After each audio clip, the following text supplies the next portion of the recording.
Hey, all right. Yes, sir. Here is Savannah. We've got health challenges here. Our children are at risk of developing high blood pressure, diabetes, obesity, and other preventable diseases. Citizens, we got a problem. We got to admit that we're not as healthy as we can be. Now let's see if we can't come together as a community to address these challenges. There is a leadership institute on youth education and families at the National League of Cities in combination with the American Association of School Administrators. And that gave us the opportunity to network with other cities, to exchange information, and to learn from the best practices. I heard about the two organizations coming together to start looking at healthy policies. I kind of raised my hand like a little kid in the classroom, and I said, wow, we want to be a part of that.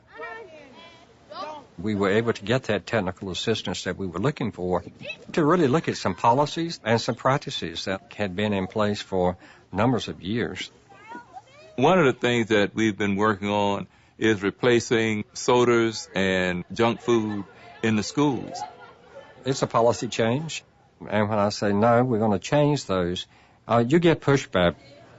But you know what? Kids will get what is in the machine. We're gradually changing tradition. Today we're going to be doing the PACER test. Looking at the fitness test that we're doing, I think it's as important as the state academic test. It tells us a lot about the child. It helps to make the child more aware of their body. I'm still not satisfied with the amount of time that we allow children for physical education and health. But when it becomes a priority, those issues can be resolved. We want to continue partnering with the school district to try to make sure that as they build new schools, that they become community schools where the gyms can be used by the community. This is one that I'm excited about. We're making about a $70 million investment on this picture alone, creating schools that not only educate our kids from 7:30 to 4 o'clock in the afternoon, but become hubs of the community. There are a lot of things that we're trying to do to encourage a healthier lifestyle. We know the importance of eating fresh produce in our communities, especially our low-wealth communities. People don't have access to fresh food. You have to have a sustainability plan, and that's what we're working on. The food desert study was commissioned by the city of Savannah. This was a tool that we could actually learn, do we have access to healthy foods? We could then start making plans to do some modification to policy and to zoning. So when did we come to you? Do you remember to talk about Forsyth Park? It was about a year ago. We had a policy that prohibited vending in our major park, the Forsyth Park.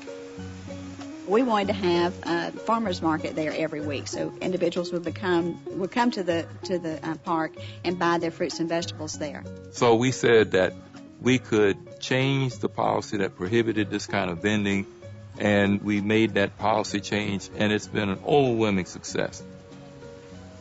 To add an incentive to it, we worked to get the EBT cards doubled. So you spend $5 and you will get an extra $5 of produce. Let's talk about the pizza garden for a minute. This is the pizza garden. They look like pizzas. And what? Shaped like a pizza. Well, are y'all ready to put some plants in the ground? Yeah. That's the oregano. Oregano is always in pizza sauce. This is actually designated a food desert, so there's not a whole lot of fresh produce in this area. They have to travel a good ways just to have access in the inner city to fresh food. We have a lot of open space in our community, and one of the things that we want to do is to allow people to grow their own. The city's really been incredibly supportive. This is the second time that they've helped us break ground on a community garden. people always say, you can't do this and you can't do this unless we get some extra money. A lot of it is just looking at your policies and practices and changing them.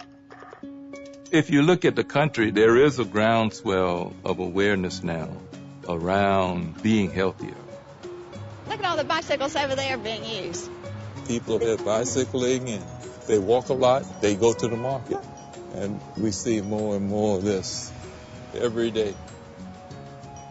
As your chief elected official, let me do all that I can to bring the different groups together to move in this direction. I think that's an obligation of a mayor that really cares about the people in their community.